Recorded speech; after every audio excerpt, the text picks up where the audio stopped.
Welcome back to the next session of the chapter Current Electricity. Friends, in the previous two videos we discussed the definition of current, some properties of current, then currents, electric current in conductors, Ohm's law, vector form of Ohm's law, the word resistance, resistivity, and the SI unit of resistance, SI unit of resistivity, current intensity, SI unit of current intensity, and the main important thing is drift velocity.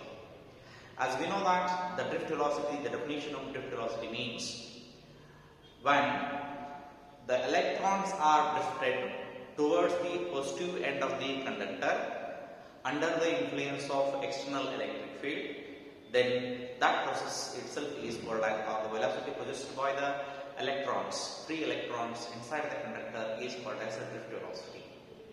Using the word drift velocity, we also studied one more definition called as mobility, that is drift velocity per unit electric field is called as mobility, and we also expressed the mobility in SI unit, that is meter square per volt per second, that is m square by Vs, that we studied till here. Now today we are going to derive or deduce the relation between, current and drift velocity. So now already we know the definition of equation for the drift velocity, Vd is equal to E tau divided by m.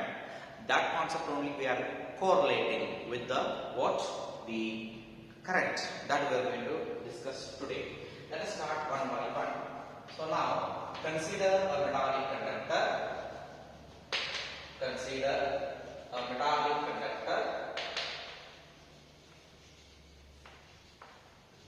Of length L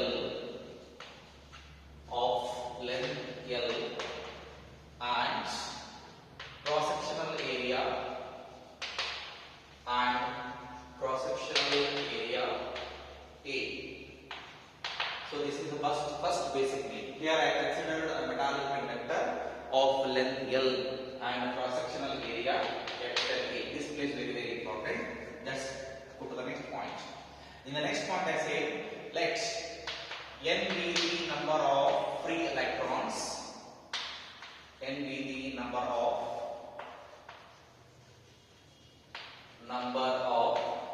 free electrons per unit volume.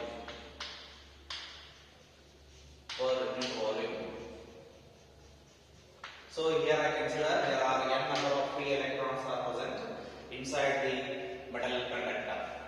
Afterwards, here comes very important. As a did in case of drift velocity, we applied some external potential to the metallic conductor.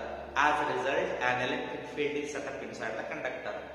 This electric field exerts a force on the free electrons which are there inside the conductor moving randomly. Then the exerted force drifts the electrons towards the positive end of the conductor opposite to the direction of the electric field. Same concept I'm applying here. Let us apply the potential difference. Apply potential difference V across the ends of the conductor.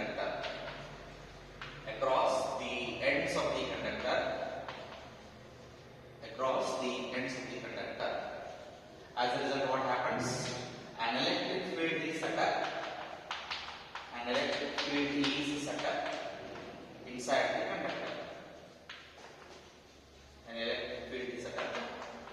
the conductor.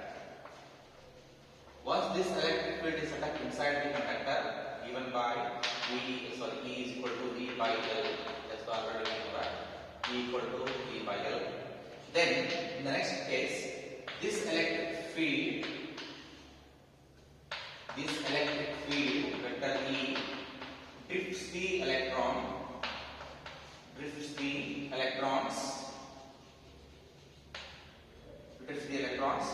with Vd. Vd means here drift velocity. Now, when the electrons are drifted towards the positive end of the conductor, as we know that velocity is nothing but displacement by time.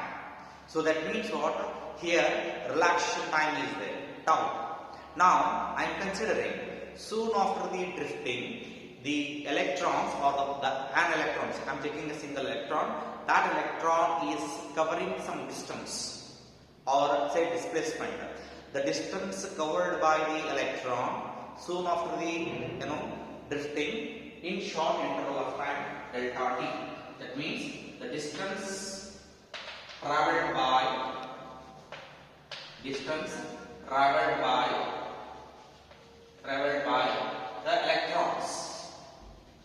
electrons in short interval of time delta t, in time delta t. So to write this expression I must use here one simple example is let me write in short interval of in time t, let me write that one only. In time t delta t is Vd into delta t. You may surprise this expression. Why this Vd into delta t come into picture? So just if you recall the expression for the velocity, whatever the velocity says, velocity is nothing but velocity is equal to displacement divided by time. So in my case, the velocity is nothing but drift velocity, that is equal to displacement of distance as it is divided by time is now in my case is delta t. I want to calculate what is the distance. The distance traveled by the electrons in time short interval of time delta t is Vd into delta t. So just cross multiply. So Vd into delta t will give you the distance of the displacement. That only I wrote here. So Vd into delta t is equal to is the displacement of the distance traveled by the free electrons when are drifted by the by the external electric field. Write properly. Vd into delta t. First thing. Next thing is here this is the distance traveled by the free electrons when they are drifted by the external electric field. Now I want to calculate what is the volume. The volume of the conductor. The volume of the conductor. Volume of the conductor for this distance. For this distance. Now, though it has length L, I have taken very short distance. In that short distance, this is the length. For this length, I want to calculate what is the volume, and that volume is this distance is, and that volume is given by A into Vd into delta t. This is why I have done like this. So if you take the definition of volume is given by length into breadth into height. So volume is equal to length we have calculated, that is something but Vd into delta t. That I have done V into h. So V into h, if you multiply it into length, then it will give the area. So this area into distance will give you the what? The volume of the that particular length. Afterwards, here I said n number of free electrons are drifting per unit volume. So that means there are n number of free electrons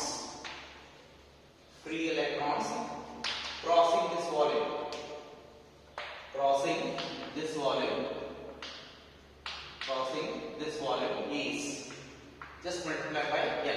So you will get n into A into Vd into delta t.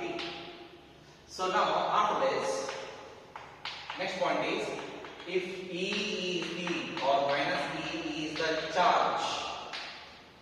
If E is the minus E is the charge of the electron, then charge is given by charge is minus E. Charge is minus E n A V D into delta t. So this is the total charge crossing this volume. Afterwards, if I concentrate only on the charge, therefore the total charge reflects opposite to the direction of electric field, opposite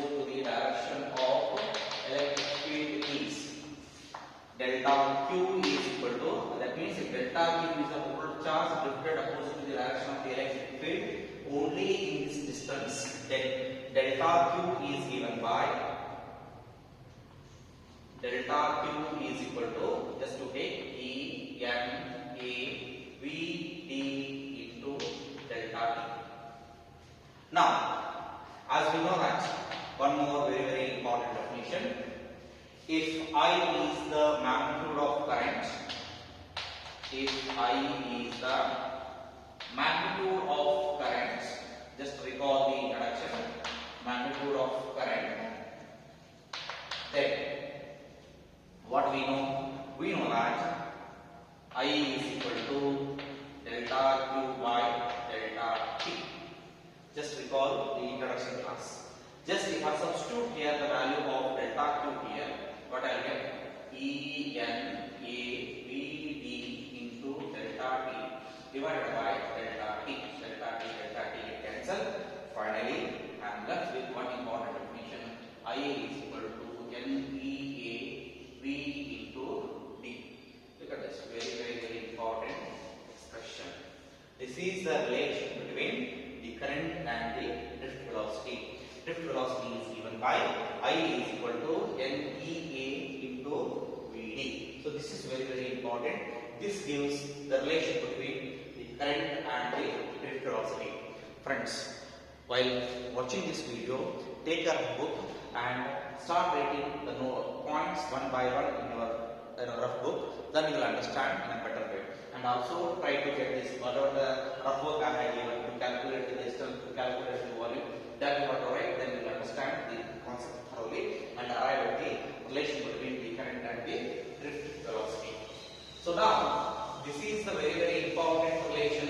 Based on this, they asked already in the examination.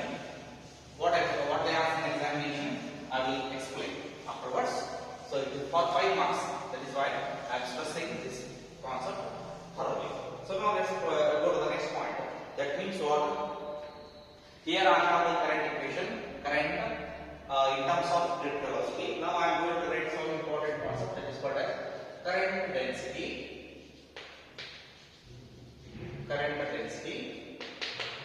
resistivity, and conductivity.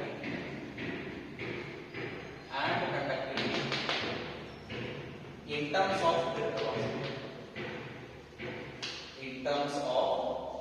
drift velocity. This is very important concept. Something is there. What is that? Let us start with value 1. So now, friends, already we know the fundamental relation, the relation between the current and the drift velocity. Correct that. We know that the relation between I and VD is. So let me write one by one. So that we know I is equal to NA into V into D. Say equation number 1. Or let's keep as it is. And also we know that VD is equal to E tau divided by N. Suppose if I substitute this value in this equation, what I will get? I will get this one. That is equal to N E A V D. Just I have written this VD magnitude. That is E tau divided by M.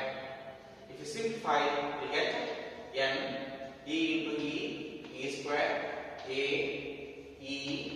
tau divided by M.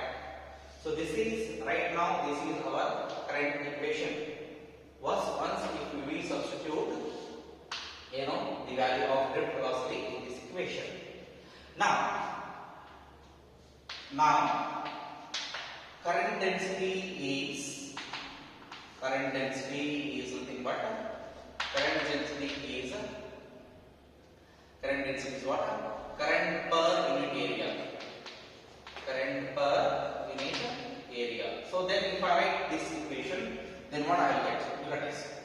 J is equal to I by A. Then that is equal to I know this one. Just write N E square A E tau divided by M. This is first term. divided by 1 by A as it is. A get cancelled. Finally, right here, J is equal to N E square E tau divided by M. So this is the current density expression in terms of drift velocity. This is very important. Now let's move to the next concept. Now I have to express the current resistivity and the conductivity in terms of what? Current density, or in terms of drift velocity. You can go with anything. So now we know that one more thing is we know that the vector form of Ohm's law, what we know the vector form of Ohm's law? J is equal to sigma into E, where J is the current density, sigma is the resistivity, conductivity, and E is the what? The electric field. Now, just I will rearrange the terms. This expression becomes sigma is equal to J divided by E. So then, J already I know. What is J here? N E square capital E tau divided by M. 1 by E as it is. 1 by E as it is. After this, cancel out E and E. Finally, you are left with conductivity is equal to N E square tau divided by M. So the conductivity equation is given by N into E square into tau divided by M. This is one more expression. So that is conductivity in terms of drift velocity. Now we know that one more thing we know that reciprocal of conductivity is resistivity. Conductivity is what? Resistivity. Already we discussed in the vector form of Ohm's law, that is rho is equal to 1 by sigma. So that is 1 divided by N E square tau divided by M. Finally, rho is equal to the reciprocal of reciprocal becomes the numerator. So it becomes M divided by N into E square into tau. So now friends, we expressed the current density, conductivity and resistivity in terms of drift velocity now. Now you have to pay attention right now. So as I said, it is asked in the 5-mark question number 34 in our, not question number 34, question number 28 in part D. It's asked that prove that or show that rho is equal to M divided by N is equal to nothing. They have given nothing. All the terms have their usual meaning. They don't explain anything. What they ask? Prove that or show that rho is equal to M divided by N into E square into tau. Then what you have to do? Then start your derivation with first concept. What I wrote here? The relation between current and the drift velocity. Arrive at the expression for current, that is I is equal to N into A into Vd. After this, continue the express for the current density. After this, go for the vector form of Ohm's law. Then take the reciprocal of conductivity, you get the resistivity. Here ends with the derivation. The previous concept, the previous explanation, and this substitution you have to do. Then you will get the 5 marks. Or they may twist one more thing. Instead of asking the resistivity, he may take ask the conductivity. Show that or prove that sigma is equal to N into E square into tau divided by M. So that means what? Again you have to start your journey with the relation between the current and the drift velocity. Arrive at this expression. Continue. No need to write everything. Continue. Then substitute the value of drift velocity in the current equation. Write the current expression, that is current density equation. After that, write the vector form of Ohm's law. Substitute and arrive at the answer. So this is the very important concept, so which we came across. Now friends, as I said here, this concept is again very important as examination point of view. After studying the Ohm's law, the relation between Ohm's law and the relation between the mobility, drift velocity, and the relation between the current density, relation between the resistivity, current and the current density. So now let us go to the next concept called as limitations to the Ohm's law. So limitations to the Ohm's law is very, very important as examination point. Again, you will be asked for 2 marks. Write any 2 limitations to the Ohm's law. Let us start one by one. So it is limitations to the Ohm's law. Limitations of Ohm's law. So now, first concept is, first expression is, as we know that since Vi is directly proportional to V, for metallic conductors, I will explain what is the meaning of this. For metallic conductors, it is linear. It is linear. What is it is linear means what? If you take a wire, then once if you apply the current, then if you measure the potential difference across the ends of the conductor by varying the current, or sometimes it depends, right? Then when no current, no, in so many we have taken here, V is here, I is here, so there is. So now if V is here, I is here, when potential is 0, current is also 0. As potential increases, current also increases. How it increases? Linearly, like this, straight line passing through the origin. So it is for metallic conductors, V and I is linear. First thing. Second thing is, the next concept is what? The relation between V and I. The relation between V and I depends on the sign of V. Sign of V means in which direction we are applying the potential.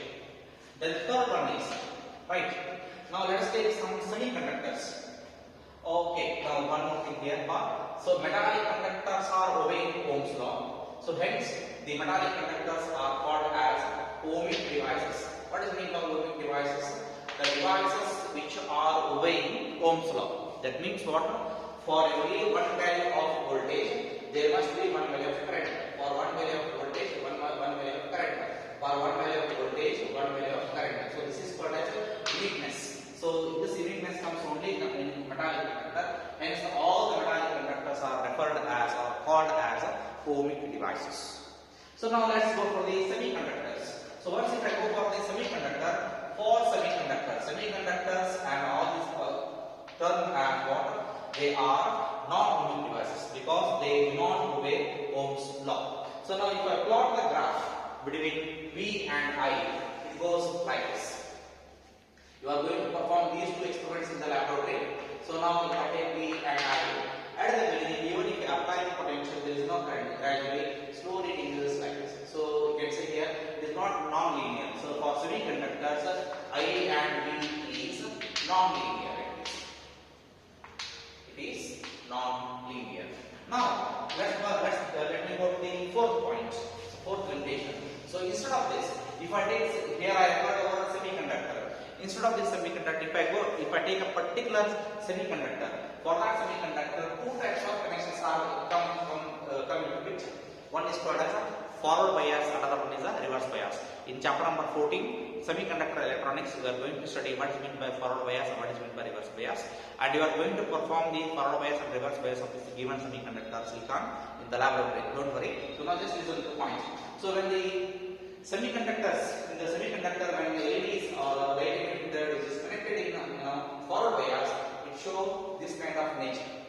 So if I reverse, this is called a forward bias. But if I reverse this, I should get the replica of this in the third quadrant. But instead of that, it goes like this. Then it comes. So that means what again? For LED or the particular called as a light emitting diode, again the relation between V and I is non-linear. And the next point, very, very important point is, here I have taken one semiconductor diode LED, but if I take a particular diode called as gallium arsenide, world. So now if I take gallium arsenide, then if I vary, the current and the voltage. Suppose if I apply voltage here, if I apply the current here, if it is a conductor, linear. If it is semiconductor, it is non-linear. Now if I take a particular element called as gallium arsenide, it shows the graph like this. Now this is very very interesting. Now friends, here let us select one current here. So here I have selected one current. What is the meaning of this? I will explain.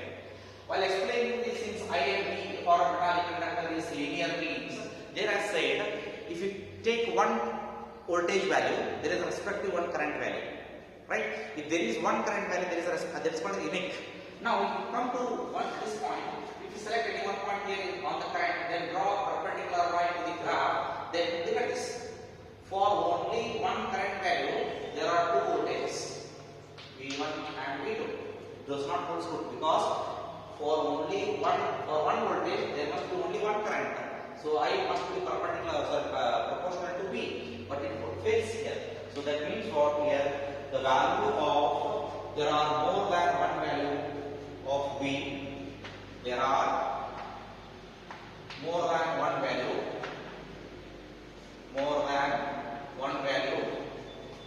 for V,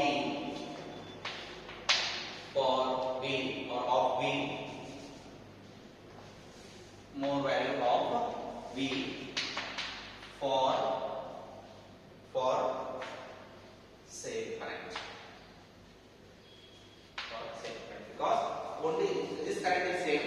Look at these two different values of V are there. So now these are some limitations to the Ohm's law. Friends, in the next class we are going to take up one more important topic called as temperature dependence on the resistivity and resistance. Thank you.